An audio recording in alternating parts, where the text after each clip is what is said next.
16. Perenel Flamel permanecía sentada en la esquina de un diminuto zulo, sin ventilación. Su posición era verdaderamente escalofriante, los brazos alrededor de sus piernas, presionándole el pecho y con la barbilla apoyada. Incluso de vez en cuando escuchaba voces de ira y enfado. Perry intentaba concentrarse en el sonido.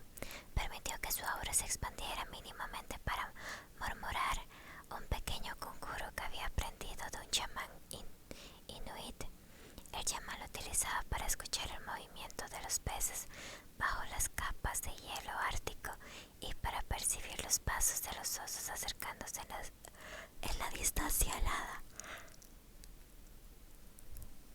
El sencillo hechizo se llevaba a cabo simplemente con ignorar todos los demás sentidos y concentrándose únicamente en el sentido del oído.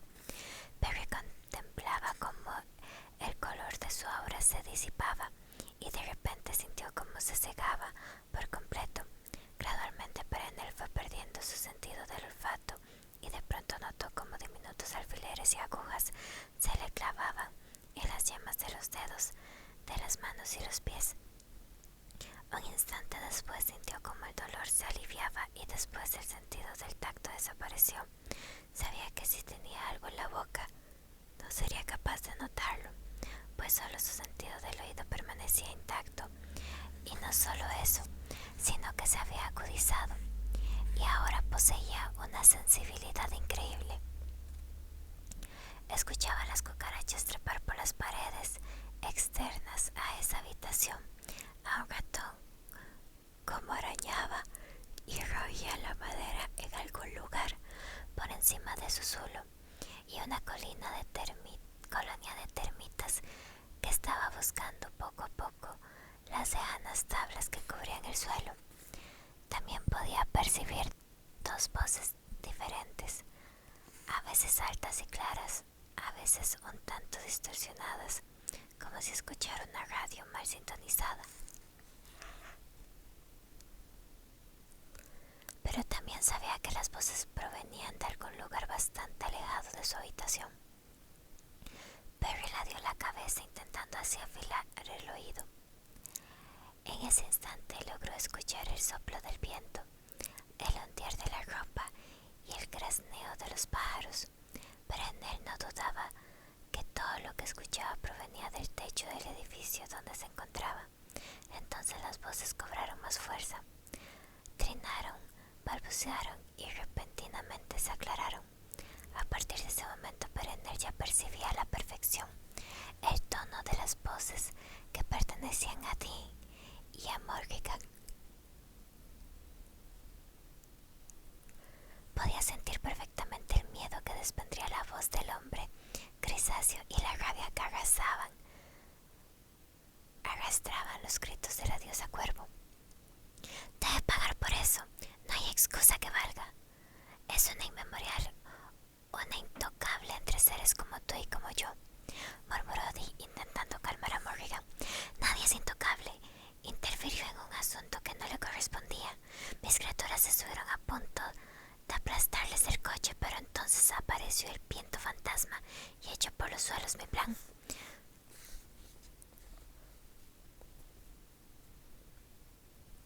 Flamel, la guerrera Scatch y los dos hermanos se han esfumado, comentaba Dean mientras Perry fruncía el ceño para concentrarse e intentar seguir cada palabra que se cruzaban.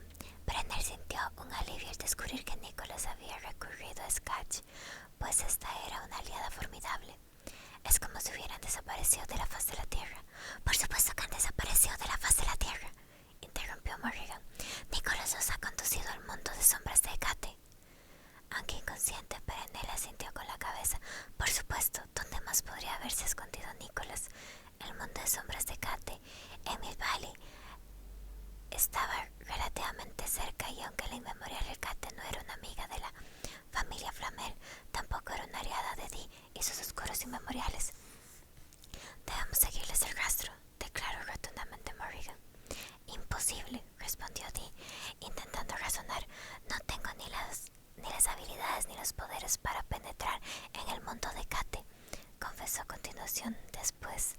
Hizo una pausa y añadió: ni tú tampoco. Ella es una inmemorial de la primera generación y tú eres de la última, pero no es la única inmemorial establecida en la costa oeste. Finalizó Morrigan con un tono de voz triunfal. ¿Qué sugieres?, preguntó Dee con una voz temerosa y con su acento inglés originario. Sé dónde descansa Bastet.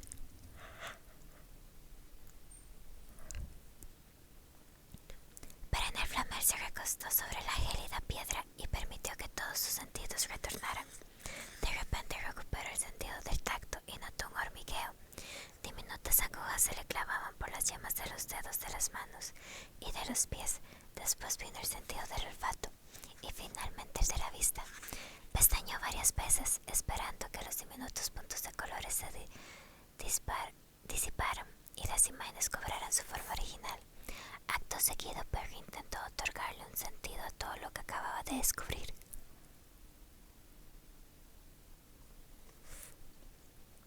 Las consecuencias podían ser terribles. Morrigan era capaz de despertar a Bastet y así atacar el mundo de sombras de Cate con tal de recuperar las páginas del códex. Brenner sintió un escalofrío. Jamás había conocido a Bastet. De hecho, no conocía a nadie que lo hubiera visto durante los 3 últimos siglos y hubiera sobrevivido para contarlo. Pero la conocía por su reputación. Era uno de los miembros más poderosos de la raza inmemorial y en Egipto era venerada desde que los primeros humanos poblaron esas tierras. Tenía el cuerpo de una esbelta joven y la cabeza de un gato. Sin embargo, Perry desconocía por completo las fuerzas mágicas que ésta era capaz de controlar. Los acontecimientos estaban sucediendo con mucha rapidez. Algo muy grande y grave estaba ocurriendo años atrás cuando Nicholas y Perry descubrieron por primera vez el secreto de la inmortalidad. Se dieron cuenta de que unas vidas tan longevas permitían observar el mundo desde una perspectiva completamente diferente. Ya no planeaban algo con días o semanas de antelación, sino que organizaban sus planes con décadas de antelación. Había llegado a entender que los inmemoriales, cuyas vidas eran infinitamente largas, podían meditar planes que abarcaban incluso siglos, y eso la mayoría de las veces significaba que los acontecimientos se llevaban a cabo con una lentitud extremadamente deliberada. Pero ahora Morrigan estaba aquí. La última vez que había caminado por el mundo de los humanos había sido reconocida en las implacables trincheras cubiertas de barro del Somme. Antes había merodeado por los campos de batalla ensangrentados por la guerra civil norteamericana, pero el destino de la diosa cuervo parecía no ser otro que la muerte, que vagaba por su alrededor como un maloliente hedor. También era una de las inmemoriales que consideraba que el lugar que debían ocupar los humanos en este mundo era el de servidumbre.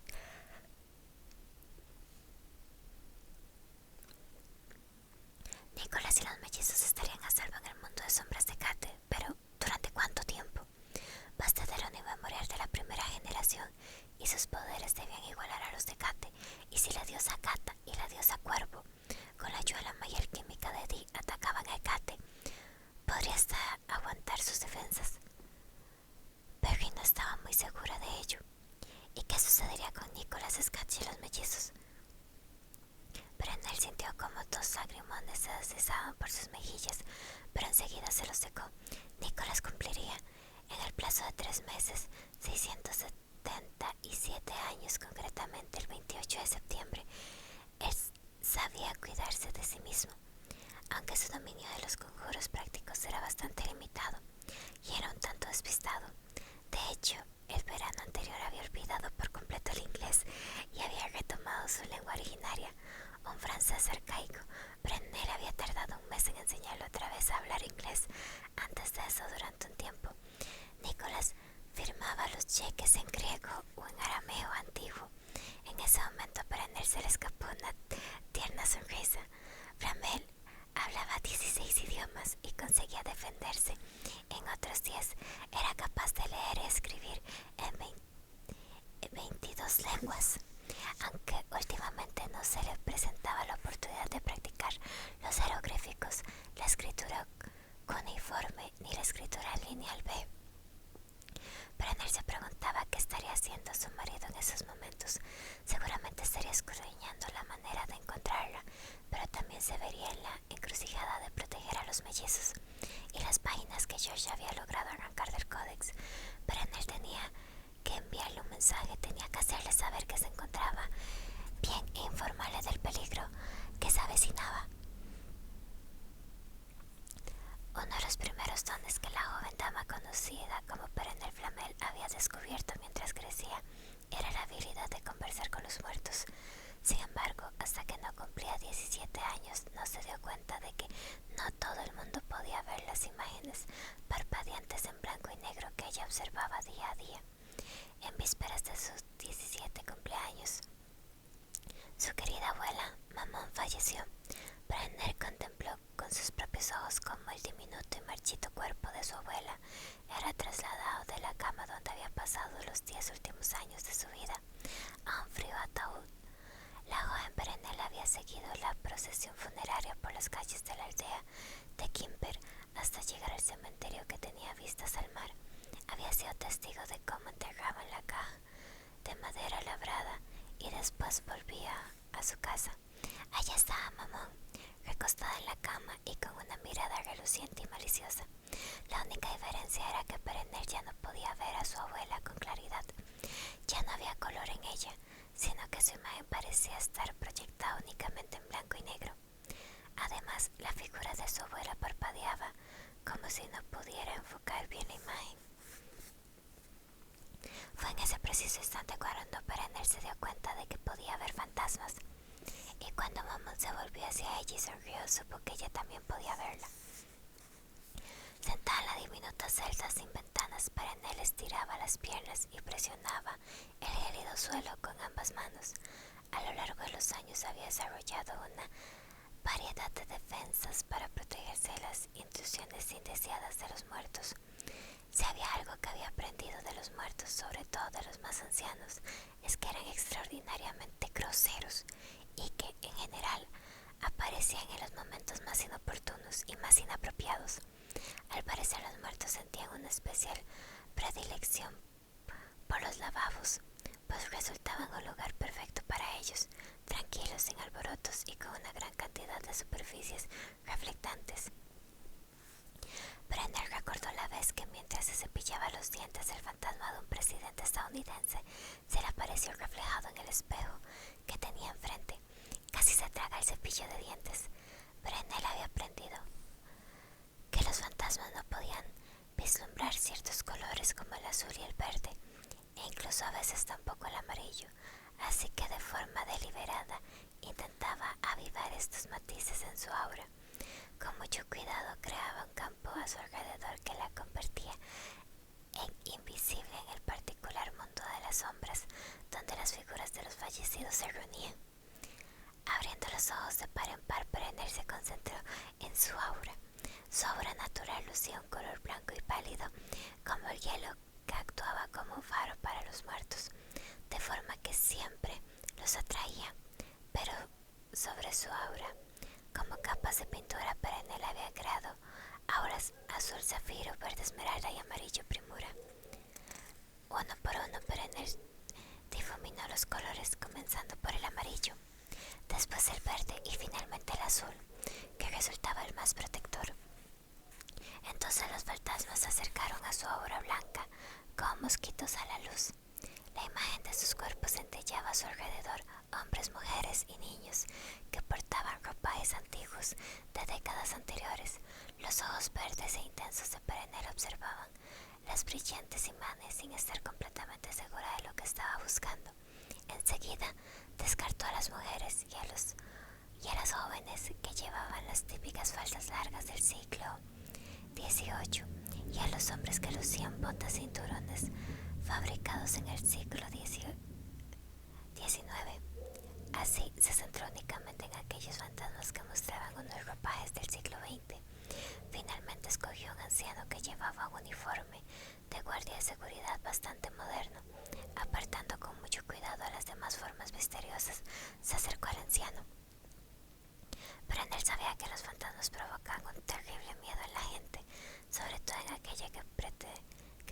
pertenecía a sociedades modernas y sofisticadas, pero también sabía que no había razón para temerlos, pues un fantasma no era nada más que los vestigios del aura de una persona que permanecía ligada a un lugar en particular. ¿Puedo ayudarla, señora? La voz del fantasma era grave y tenía acento de la costa este, quizá de Boston. Permanecía erguido como un antiguo soldado y aparentemente rodeaba los 60 años, aunque podía ser mayor. ¿Puede decirme dónde estoy?, preguntó Perenel. Está en el sótano de la sede corporativa de empresas Enoch, en el oeste de Telegraph Hill. Justo enfrente se encuentra la Torre Coit, añadió orgulloso. Parece que está muy seguro. Debería. Trabaja aquí durante 30 años. Obviamente no siempre perteneció a Enoch, pero lugares como este siempre necesitan quien los vigile. Mientras yo estuve de guardia, nadie entró por esa puerta. Es algo por lo que debe estar orgulloso, señor. Por supuesto, interrumpió el fantasma mientras su imagen titilaba con más fuerza. Señor Miller, así me llamaba. Jefferson Miller. Hace tiempo que nadie me pregunta cómo me llamo. ¿Cómo puedo ayudarla?, repitió. Bueno, en realidad ya me ha ayudado mucho. Al menos sé que me encuentro en la ciudad de San Francisco. El fantasma no apartó su mirada de la dama. Esperaba estar en otro lugar. Creo que me he dormido durante un tiempo, por eso pensé que quizá me habían trasladado de ciudad, explicó. Está aquí en contra de su voluntad, señora. Así es. Jefferson Miller se acercó. Bueno, eso no está bien. Pasaron unos momentos hasta que su imagen volvió a centellear. Sin embargo, me temo que no puedo ayudarla. Como ve, soy un fantasma. Perenel asintió con la cabeza. Lo sé, respondió esbozando una sonrisa. Pero no estaba del todo segura de que usted lo supiera. Perenel sabía que una de las razones por las que los fantasmas permanecían ligados a ciertos lugares era porque sencillamente no sabían que habían fallecido. El anciano guardia de seguridad soltó una carcajada. He intentado dejar esto, pero hay algo que me lo impide. Quizás sea demasiado tiempo aquí. Quizá pasé demasiado tiempo aquí cuando estaba vivo. Perenel volvió a sentir. Puedo ayudarlo a que abandone este lugar si verdaderamente lo desea. Yo puedo hacer eso por usted. Jefferson Miller asintió. Creo que me encantaría que hiciera eso por mí. Mi esposa Ethel falleció 10 años antes que yo. A veces creo escuchar su voz que me llama a través de los mundos de sombras. Perenel asintió una vez más. Intenta que usted vuelva a casa. Puedo ayudarlo a cortar los lazos que lo mantienen atado a este lugar. ¿Puedo hacer algo a cambio? Perenel sonrió. Bueno, hay algo. Quizá pueda enviarle un mensaje a mi marido. Capítulo 17. Sophie y Josh siguieron a Sketch por los pasillos de la casa de Kate. Por todas partes aparecían indicaciones que les recordaban que estaban en el interior de un árbol.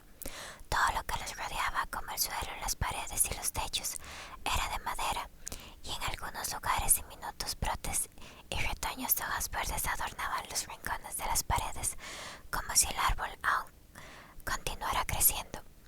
Con la mano apoyada levemente sobre el hombro de su hermana, Sophie miraba a su alrededor. La casa parecía estar compuesta de una sucesión de habitaciones en forma circular que conducían a habitaciones casi idénticas sin que uno pudiera darse cuenta. Sophie lograba vislumbrar el interior de ciertas estancias mientras, acompañada siempre por su hermano, caminaban cerca de estas. Casi todas las habitaciones carecían de decoración y de muebles, pero en ninguna de ellas faltaba un árbol de corteza bermeja que crecía en medio del suelo. Una de ellas, un tanto apartada del resto y mucho más amplia, contaba con un estanque ovalado que adornaba casi todo el centro del suelo. Brillantes nenúfares de color perla cubrían el interior del estanque, de tal forma que se producía un efecto extraño, el de un enorme ojo blanco níveo que no pestañeaba.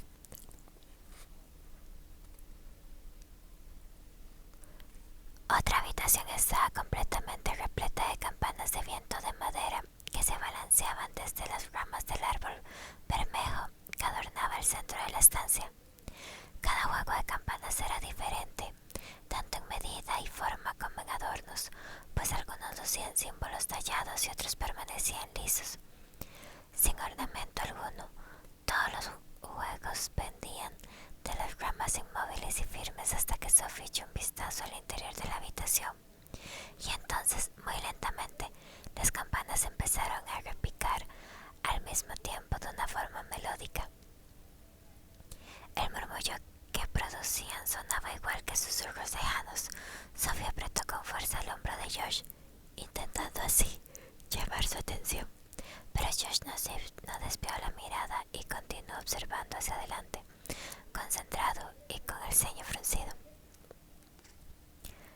¿Dónde está todo el mundo?, preguntó Josh al fin. Aquí solo habita Kate, respondió Scratch. Aquellos que pertenecen a la raza inmemorial son criaturas solitarias.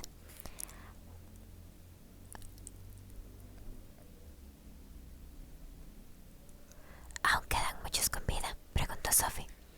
Scratch se detuvo ante una puerta abierta y se volvió mirando por encima de su hombro, comprobando así que no había nadie cerca que pudiera escuchar la conversación. Más de los que te puedes imaginar. La mayoría de ellos no quieren mantener ningún tipo de relación con los humanos y rara vez se aventuran a salir de su mundo de sombras particular. Otros, en cambio, como los oscuros inmemoriales, desean que retornen los viejos tiempos y para ello utilizan a agentes como Dee. ¿Y qué hay de ti?, preguntó Josh. ¿Tú también quieres que vuelvan esos viejos tiempos? Jamás consideré que fueran los mejores, respondió Scratch, especialmente para los humanos, añadió.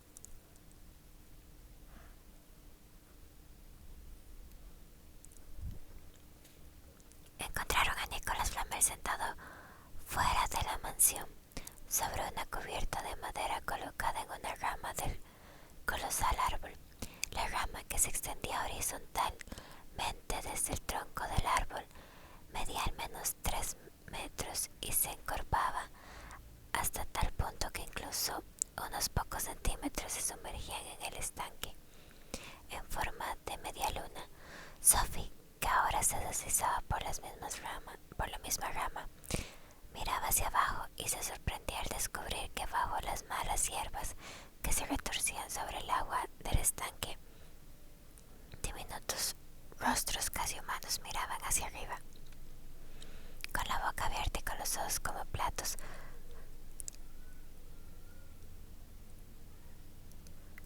Sobre la cubierta de madera se aposentaban 5 sillas de altos respaldares que rodeaban una mesa donde se habían colocado preciosos tazones tallados a mano, elegantes tazas de madera y copas. Sobre los platos reposaba pan recién sacado del horno y gruesas lonchas de queso curado.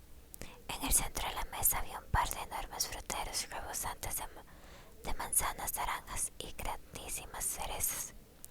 En ese instante el alquimista estaba pelando con sumo cuidado una manzana verde esmeralda, con una placa triangular fabricada con piedra negra que se asemejaba a una punta de flecha.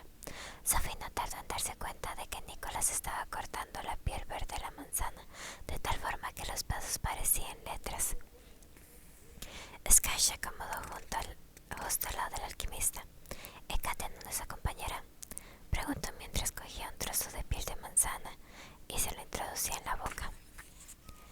Creo que se está cambiando para la cena, respondió Flamel mientras colocaba otro trozo de piel verde en su lugar.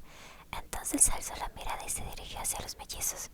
Sentaos, por favor. Nuestra anfitriona llegará en breves momentos y entonces cenaremos. Supongo que estaréis exhaustos, añadió. Estoy algo cansada, admitió Sophie.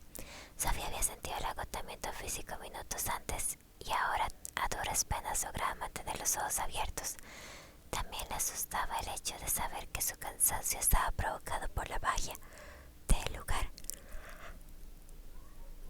que se alimentaba de su propia energía. ¿Cuándo podremos volver a casa?, preguntó Josh, poco dispuesto a aceptar que él también estaba exhausto, tanto que incluso le dolían los huesos. Josh sentía como si estuviera cogiendo el peor de los resfriados. Nicholas Flamel cortó otro trozo de manzana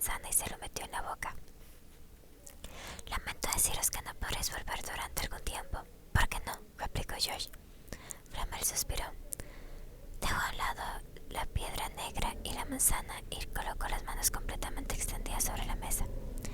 Ahora mismo ni Dean ni Morrigan conocen vuestra identidad. La única razón es esa, que vosotros y vuestra familia estéis a salvo. Nuestra familia, interrumpió Sophie. La idea de que su madre o su padre pudiera estar en peligro le revolvía el estómago. Josh reaccionó del mismo modo. Los dos se quedaron completamente abrumados y Josh apretó con fuerza los labios. Dee será minucioso, continuó Flamel. Está protegiendo un secreto de miles de años y no se detendrá aunque tenga que matarlos a los dos. Aquellos a quienes conocéis o con los cuales hayáis tenido cierto contacto sufrirán un accidente. Incluso me atrevería a suponer que la taza de café de Bernice se incendiaría en los próximos días, y todo eso solo porque tú trabajaste allí unos meses.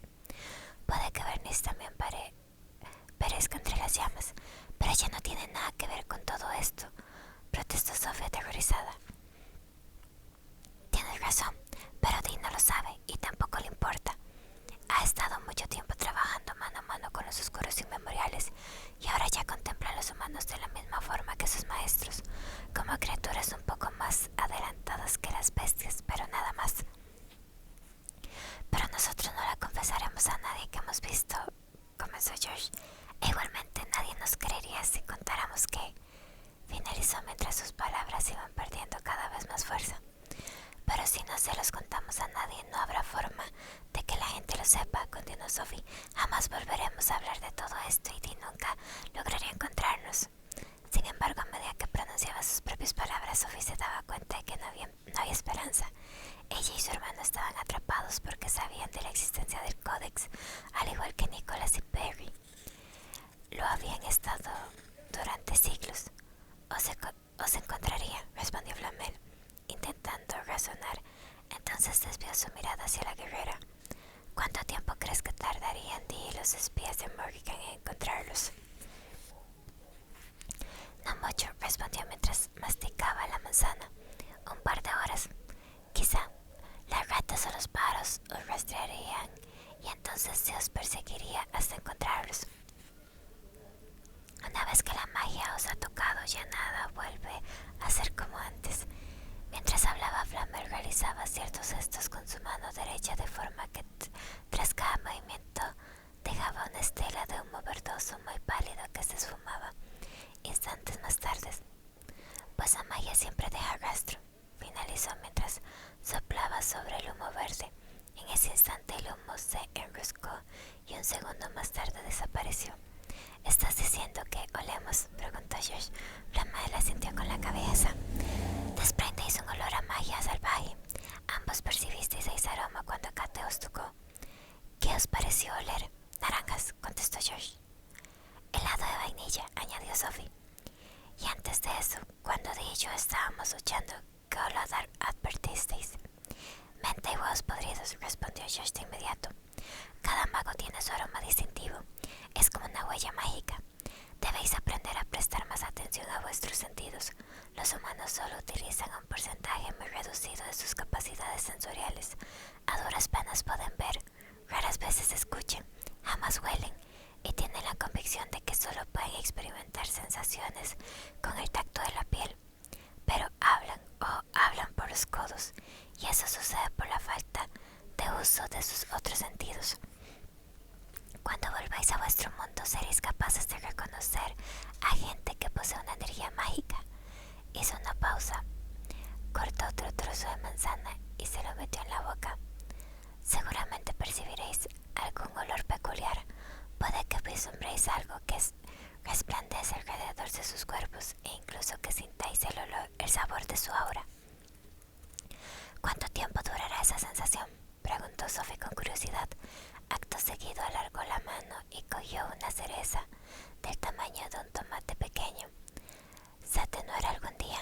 Flamel negó con la cabeza. Nunca se disipará, sino todo lo contrario aumentará.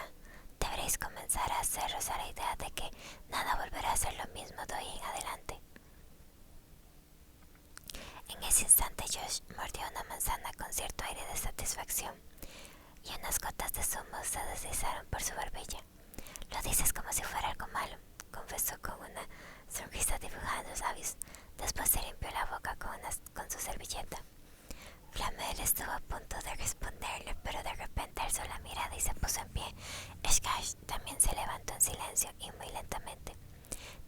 momento, Sophie también se incorporó.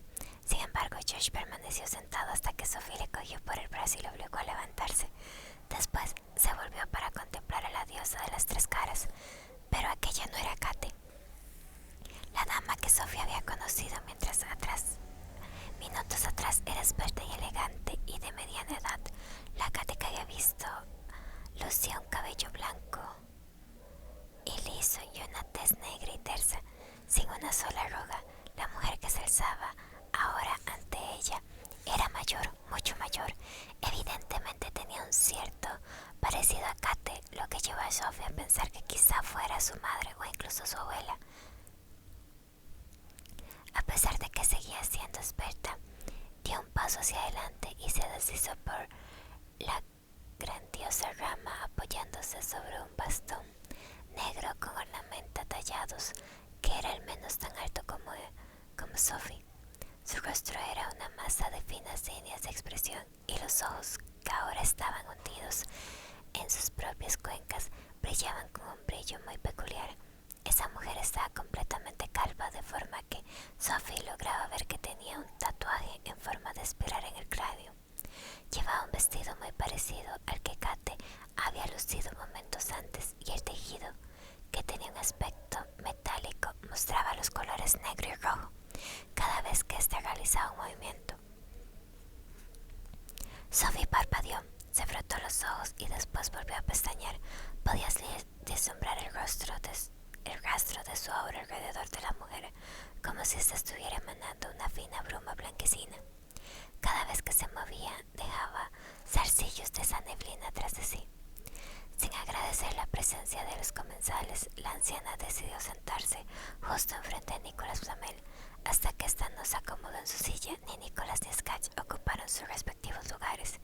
En ese instante, Sophie y Josh también se sentaron, mirando fijamente a Nicolas y a la anciana, preguntándose quién era ella y qué estaba sucediendo allí. La mujer alzó una copa de madera, pero sin embargo no bebió nada. De pronto se escuchó una especie de movimiento en el tronco del árbol justo atrás de ella, y aparecieron 4 jóvenes esbeltos y musculosos, cargando bandejas repletas de comida que colocaron delicadamente en el centro de la mesa. Instantes después desaparecieron, sin hacer el menor ruido.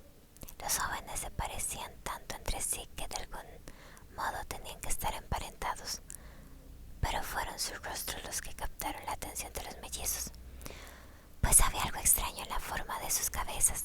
Sus frentes parecían inclinarse hasta formar una especie de caballete a la altura de los ojos, y sus narices eran pequeñas y chatas.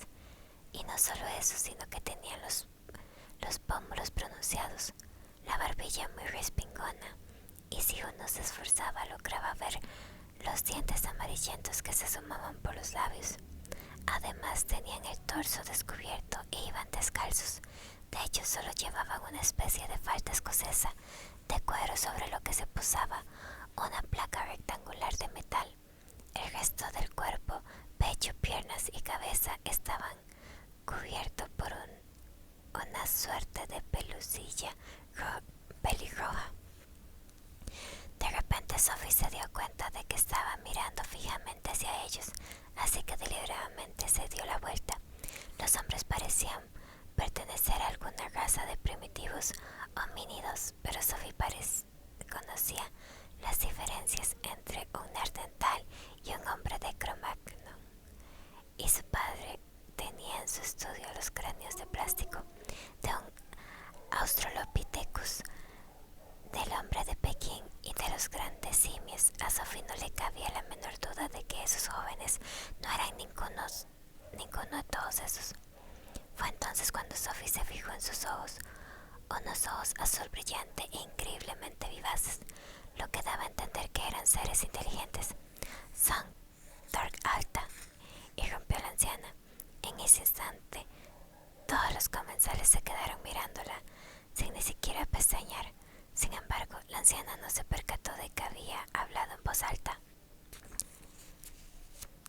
Josh, que había estado vigilando de una forma un tanto sospechosa lo que debía ser un trozo de pescado que había sacado de un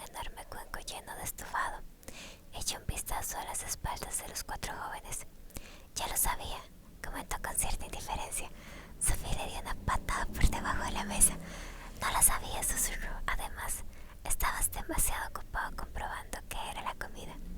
Tengo un poco hambre, replicó George. Después se inclinó hacia su hermana.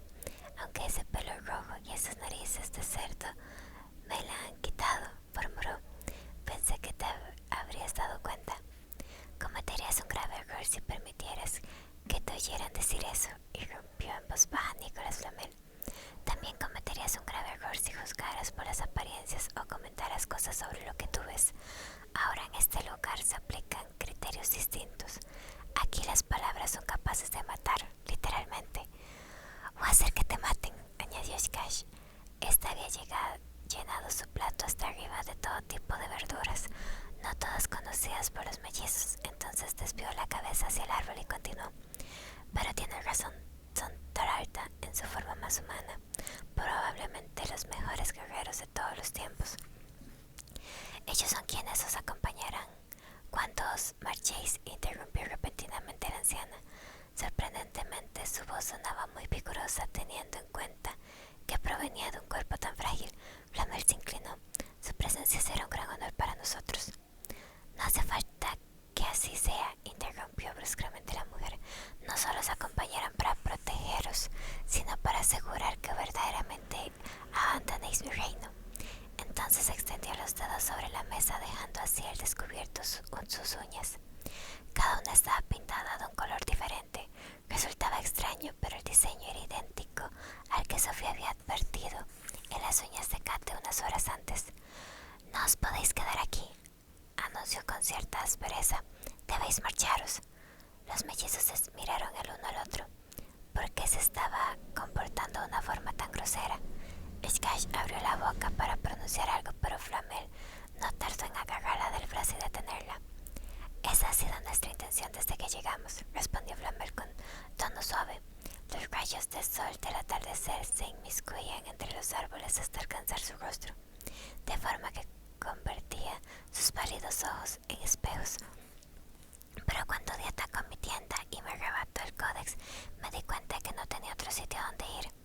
Deberías haberte dirigido hacia el sur, respondió la anciana, cuyo vestido lucía casi completamente negro, excepto por unas finas líneas rojas que parecían venas. Seguramente allí os habrían recibido con los brazos abiertos. Quiero que os vayáis. Cuando comencé a sospechar que la profecía estaba a punto de cumplirse, supe que tenía que acudir a ti, continuó Flamel, desoyendo las palabras de la anciana. Los mellizos, atentos a la conversación que se estaba produciendo entre ellos, advirtieron cómo los ojos de Flamel se habían desviado lentamente hacia ellos al pronunciar su última frase. En ese instante la anciana se volvió y miró a los mellizos, con sus ojos color mantequilla. Su rostro marchito parecía partirse en una carcajada un tanto forzada, dejando entrever sus diminutos dientes amarillentos. He estado meditando sobre eso. Estoy convencida de que la profecía no se refiere a dos humanos, y menos aún a dos chiquillos humanos, añadió con un siseo. El desprecio que se desprendía de la voz de la anciana provocó la ira de Sophie. Me gustaría que no hablara sobre nosotros como si no estuviéramos presentes, informó. Además, añadió Josh, tu hija comentó que nos ayudaría, así que ¿por qué no la esperamos y vemos a ver qué dice? Entonces la anciana pestañeó y sus casi invisibles cejas se alzaron, realizando así una pregunta en silencio. Mi hija. Sophie vio como los ojos de Sky abrían de par en par en forma de sorpresa o de advertencia. Sin embargo, su hermano continuó presionando a la anciana.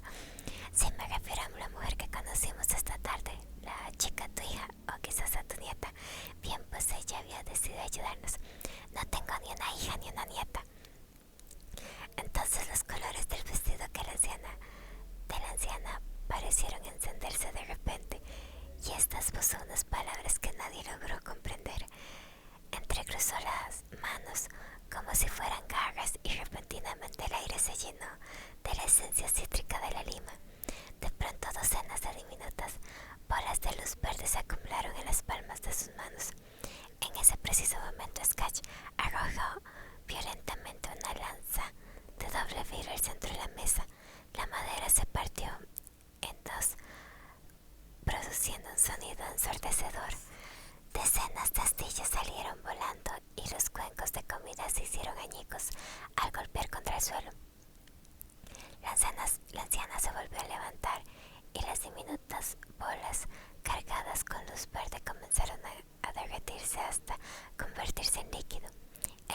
se deslizó, siseando en dirección a la rama hasta que finalmente se sumergió en la madera. Los 4 Alta aparecieron de inmediato tras la anciana, encorvados y sujetando unas armas parecidas a las guadañas. 3 criaturas más, estas con forma de jabalí, emergieron de la maleza y se apresuraron en llegar a la rama para tomar sus posiciones justo detrás de Flamel y Scotty. Los mellizos se quedaron helados, aterrorizados e inseguros por lo que acababa de suceder. Nicolas Flamel no se movió, sencillamente continuó cortando y comiendo la sabrosa manzana. En cambio, Scash enfundó su daga con tranquilidad y se cruzó de brazos. Entonces pronunció unas palabras a toda prisa que iban dirigidas a la anciana. Sophie y Josh lograban ver cómo los labios de Scash se movían, pero todo lo que escuchaban era algo parecido al zumbido de un diminuto mosquito. Sin embargo, la anciana no musitó palabra. Su rostro parecía una máscara sin expresión alguna. Después se levantó y se alejó de la mesa rodeada y protegida por sus guardianes. Third Alta. Esta vez ni Flamel ni Scash se levantaron. Después se hizo un largo silencio. A continuación, Scash se inclinó y recogió algunas de las frutas y verduras que se habían caído al suelo. Las limpió y las colocó en el único cuenco de madera que no se había roto. Después comenzó a comer. Josh abrió la boca para hacer una pregunta cuya respuesta ansiaba saber Sophie, pero esta se adelantó y le apretó el brazo con fuerza, acallándolo. Su hermana era consciente de que algo terriblemente peligroso acababa de ocurrir y en cierta manera Josh estaba involucrado. Creo que ha ido bastante bien, ¿no crees?, confesó finalmente Scotch. Flamel se terminó la manzana y limpió la piedra negra con una hoja. Depende de cómo defines la palabra bien, contestó Flamel. Scash mascaba una zanahoria cruda. Continuamos con vida y aún estamos en su mundo de sombras, comentó. Podría ser peor. Se está poniendo el sol. Nuestra anfitriona necesitará dormir y por la mañana será una persona diferente. Probablemente ni siquiera recuerde lo que ocurrió esta noche. ¿Qué le has dicho?, preguntó Flamel. Jamás he llegado a dominar la lengua de los inmemoriales. Sencillamente le recuerdo una antigua deuda de hospitalidad que existe entre los de su raza y le aseguré que el desaire cometido hacia ella no había sido intencionado, sino fruto de la ignorancia, lo cual no se consideraba como un crimen bajo la ley inmemorial. Es temerosa, susurró Flamel mientras contemplaba el gigantesco tronco del árbol. Nicholas podía avistar a los guardianes Toralta moviéndose por el interior, mientras que el más grande de los jabalíes permanecía en el exterior, bloqueando así la puerta principal. Siempre se vuelve temerosa cuando se acerca el anochecer. Es cuando más vulnerable está, añadió Scotch. Os agradecería, interrumpió Sophie, que alguien nos contara exactamente lo que acaba de ocurrir. Sophie detestaba cuando los adultos hablaban entre ellos e ignoraban a los niños que estaban presentes, y eso era justamente lo que estaba sucediendo en ese momento. Scash esbozó una sonrisa. De pronto sus colmillos de vampiro parecían mucho más largos. Tu hermano ha intentado insultar a un miembro de la raza inmemorial y ha estado muy cerca de convertirse en Baba Verde como condena a su crimen. Enseguida Josh sacudió la cabeza. Pero yo no he dicho nada, protestó. Entonces miró a su hermana en busca de ayuda y apoyo, a la vez que recordaba la conversación que mantuvo con la anciana. Todo lo que dije es que su hija o su nieta había prometido ayudarnos. Entonces Josh soltó un par de risitas.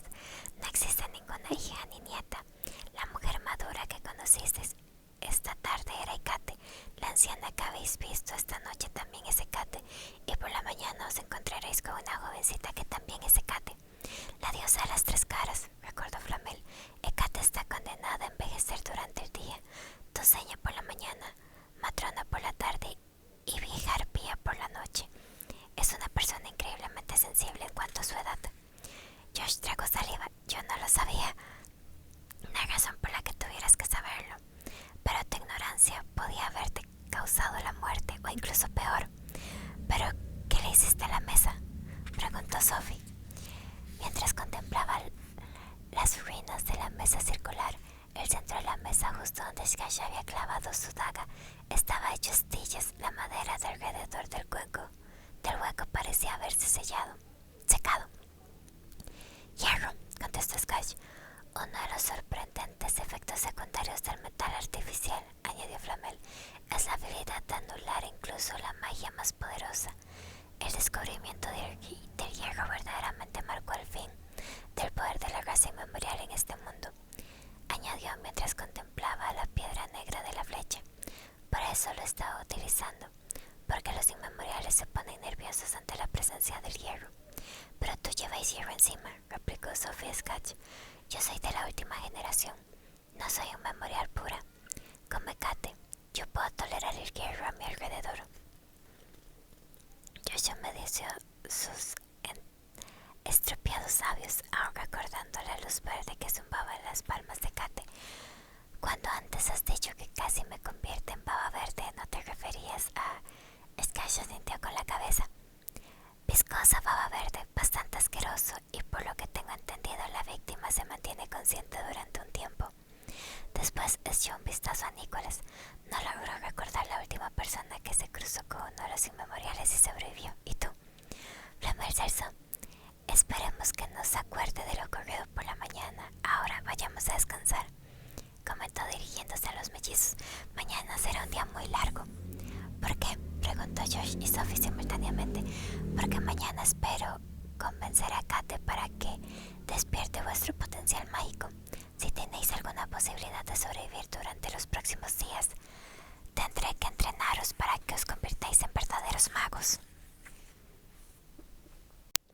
Capítulo 18. Nicholas Flamel veía como Sophie y Josh seguían los pasos de Skash hacia el interior del árbol. Cuando al fin se cerró la puerta tras ellos, los ojos de Flamel mostraron la preocupación que sentía. Había estado muy cerca. Un latido o dos más y Kate hubiera convertido a Josh en líquido burbujeante.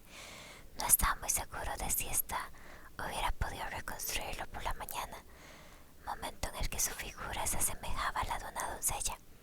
Tenía que distanciar a los mellizos de ella antes de que su propia ignorancia los condujera a problemas más serios. Flamel se alejó de la mesa completamente destruida y caminó por la pequeña pendiente de la rama del árbol hacia el estanque. Al bajarse se dirigió hacia un estrecho sendero sin pavimento donde descubrió una cantidad de marcas en el fango, algunas de ellas huellas de jabalí, otras muy parecidas a huellas humanas y otras una peculiar mezcla entre ambas. Sophie sabía que le estaban siguiendo el rastro, que cada movimiento que realizara era rastreado por criaturas que no lograba avistar. Nicholas suponía que los Alta eran probablemente los guardianes más enclenques de los que disponía Hecate.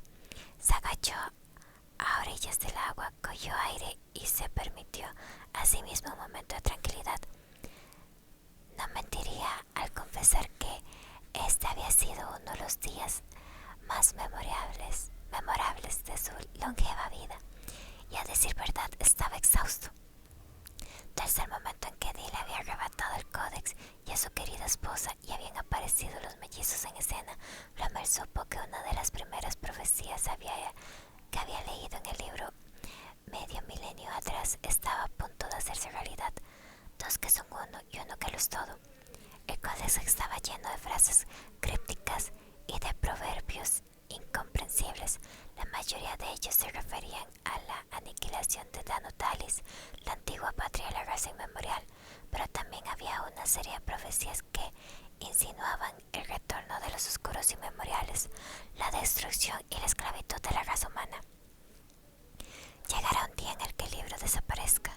Bien, eso era evidente que había ocurrido, y el sirviente de la reina se aliará con el cuervo. Eso debía de referirse al doctor John Dee. Él había ejercido de mago personal de la reina Isabel, y el cuervo era obviamente la diosa cuervo. Entonces el inmemorial saldrá de las sombras. Flamel sabía que Dee había estado trabajando durante siglos con los oscuros inmemoriales para su retorno. Había escuchado noticias que no habían logrado confirmar, que informaban inmortales habían dejado su mundo de sombras y habían comenzado a explorar el mundo de los humanos otra vez. Los inmortales deberán entrenar a los mortales, y los dos que son uno se convertirán en el uno que será todo. Nicolas Flamel era el inmortal que relataba la profecía, no le cabía menor duda. Los mellizos, los dos que son uno, debían de ser los mortales que necesitaban entrenamiento, pero no lograba resolver la última frase, la que se refiere a uno que lo es todo. Las circunstancias habían situado a los mellizos a su cuidado y estaba decidido a protegerlos de cualquier amenaza, especialmente ahora que creía que estaban destinados a tener un papel decisivo en la guerra contra los oscuros inmemoriales.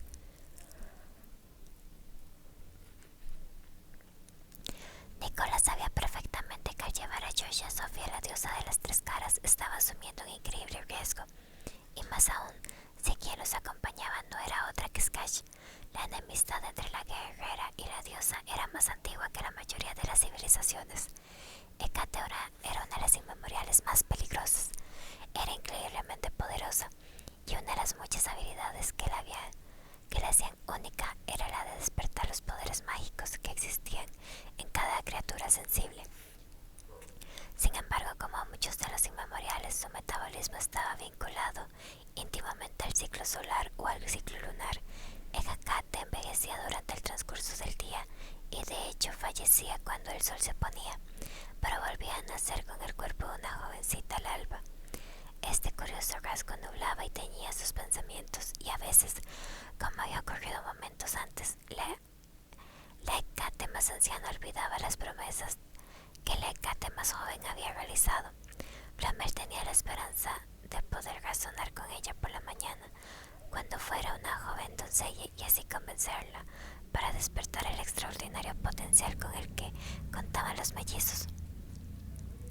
El alquimista sabía que todo el mundo poseía algo de magia en su interior. Una vez avivan estos poderes ocultos, estos tienden a ser más poderosos gradualmente. En algunas ocasiones, muy de vez en cuando, ciertos niños exhibían repetidamente poderes extraordinarios, como la telepatía, la telequinesis o una combinación de los dos. Algunos de ellos se daban cuenta de lo que les estaba sucediendo e intentaban controlar sus poderes, que no cesan de aumentar. Sin embargo, otros jamás llegaban a entenderlo.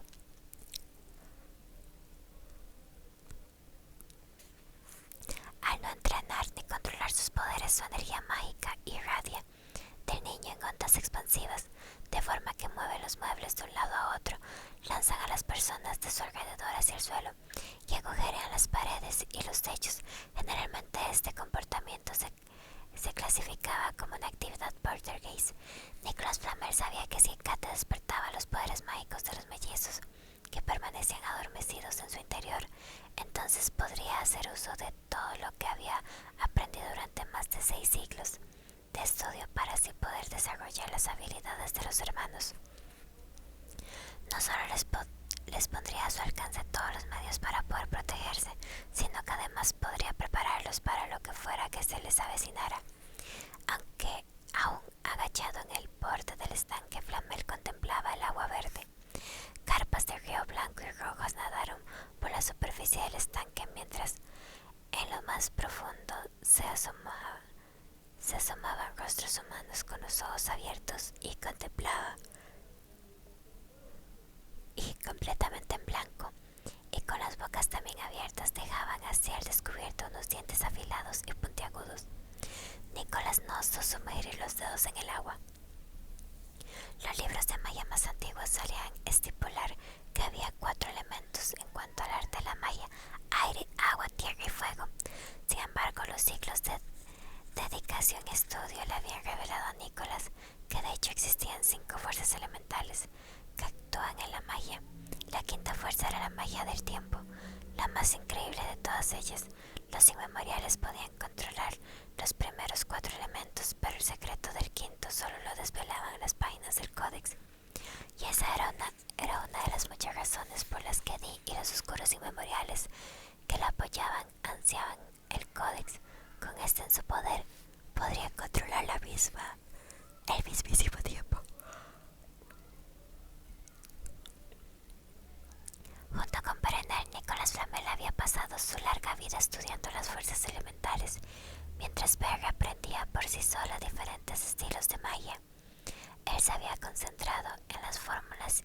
teoremas contenidos en el Codex, pues conformaban la base del estudio de la alquimia, que era un tipo de ciencia.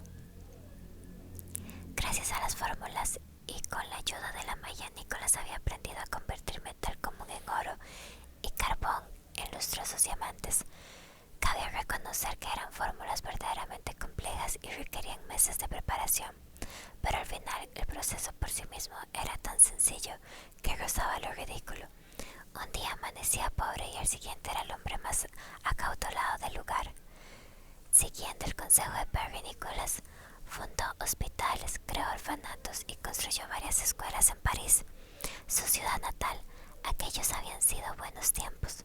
No, mucho más que eso, habían sido tiempos maravillosos. La vida era sencilla y no conocían nada acerca de la raza inmemorial. De hecho, ni siquiera sospechaban que en la sabiduría del Códex también se escondían partes oscuras.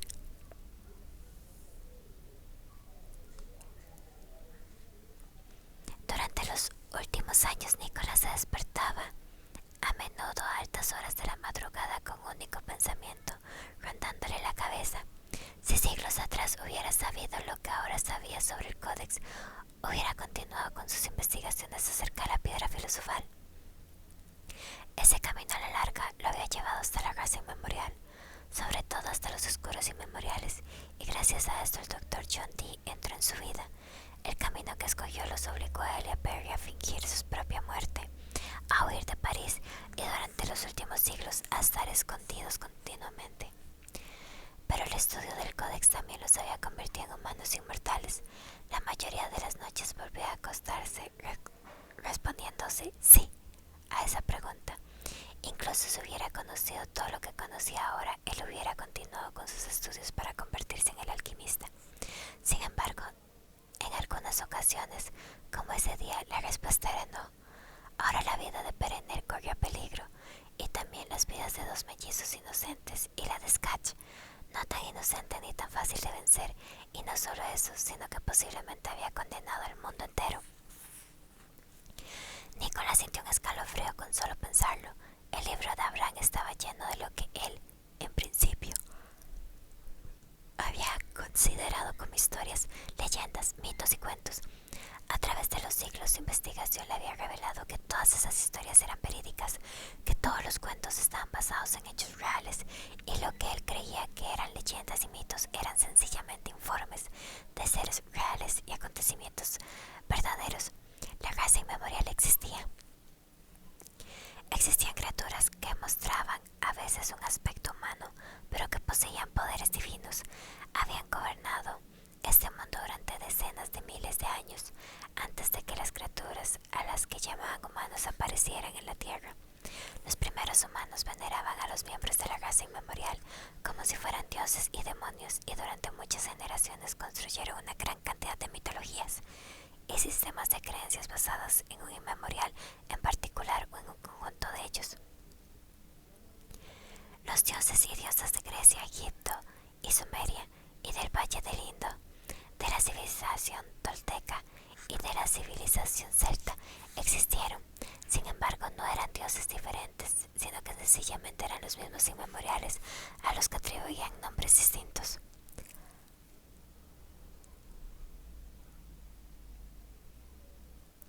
La raza inmemorial estaba dividida en dos grupos, aquellos que trabajaban mano a mano con los humanos y aquellos que los contemplaban como algo más que esclavos, en algunos casos como comida. Los inmemoriales se enfrentaban los unos a los otros en guerras que duraban siglos y siglos. Ocasionalmente los humanos se posicionaban en algún bando y sus hazañas se recordaban en grandes leyendas, como por ejemplo la de Gilgamesh y Cuchulain, Atlas e Hipólito, Beowulf e Ilia, Muramet. Al fin, cuando quedó claro que esas guerras destruirían el planeta, el misterioso Abraham, utilizando una colección de poderosos hechizos, forzó a todos los miembros de la raza inmemorial, incluso aquellos a quienes los humanos apoyaban, a abandonar la Tierra. La mayoría, como Hécate, se retiraron sin rechistar, crearon un mundo de sombras particular y se asentaron allí. De esta forma perdieron el poco contacto que tenían con la raza humana. Sin embargo, hubo algunos como Morrigan que, a pesar de debilitarse y perder fuerzas, se aventuraron a continuar vagando por el mundo de los humanos e intentaron restaurar los antiguos valores. Y también hubo un tercer grupo, como Sketch, que continuó viviendo de forma anónima entre la raza humana. Al fin, Nicolas Flamel entendió que el códex que contenía los hechizos que habían alejado a la raza inmemorial de su mundo y los había obligado a vivir en sus mundos de sombras, también contenía los hechizos que les permitirían regresar. Y si los oscuros inmemoriales regresaban, entonces la civilización del siglo XXI se erradicaría en cuestión de horas, mientras las criaturas con aspecto de antiguos dioses y diosas combatían entre ellas. De hecho, ya había ocurrido antes. La mitología y la historia recordaban aquel acontecimiento como el diluvio universal. Y ahora Dee tenía en su poder el libro. Todo lo que necesitaba eran las 2 páginas que Flamel podía sentir cerca de su piel. Además, Nicolas sabía que no había nada que pudiera detener a Dee y a Morrigan para conseguir su objetivo. Flamel agachó la cabeza y deseó saber qué hacer. Deseó que Perenelle estuviera junto a él. Además, seguro que ella ya habría organizado algún plan. De pronto, una burbuja se formó en la superficie del agua. La dama me pidió que le diga. Entonces apareció otra burbuja. Que está a salvo. Flamel gateó hacia atrás. Zarcillos de neblina se formaban en la superficie del agua mientras diminutas burbujas se hinchaban y explotaban. De pronto, una figura comenzó a perfilarse en la nube de niebla. Era la figura de un anciano ataviado con uniforme de guardia.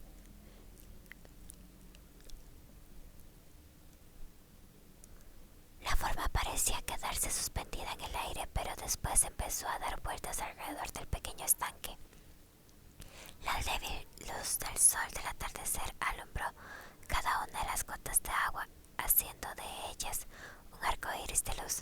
¿Es un fantasma?, preguntó Nicolas. Sí, señor, lo soy, o lo era hasta que la señora Flamel me liberó. ¿Me conoce?, preguntó Nicolas Flamel.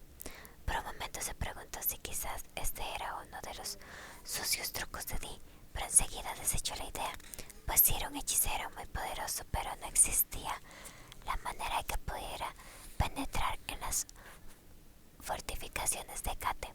De pronto la niebla cambió y cobró una textura mucho más densa. Mi señor. Sí, señor.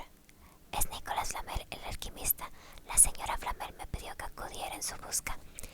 Me sugirió que lo encontrara aquí, en este mundo de sombras en particular. Por casualidad escuchó a Dee mencionar que usted se encontraba aquí. ¿Está a salvo?, preguntó Flamel con cierta impaciencia. Así es. El hombrecillo al que llaman John Dee está aterrorizado, pero la otra mujer no. ¿Qué mujer? Una mujer alta que lleva un abrigo de plumas negras. Morrigan, concluyó Flamel con tono grave. Sí, y este es el mensaje. Entonces, en ese instante, un pez saltó en el estanque y la figura se disolvió en miles de gotas de agua que se quedaron petrificadas en el aire, formando cada una las piezas del complejo rompecabezas que mostraba al fantasma. La señora Flamel dice que tiene que irse, irse lo antes posible. La diosa Cuervo está reuniendo sus fuerzas para invadir el mundo de sombras, pero no lo logrará. Es de la última generación. No tiene suficiente poder. Entonces el pez volvió a dar un brinco. Las gotas se precipitaron al agua y la voz del fantasma se fue alejando lentamente hasta convertirse en un suave susurro.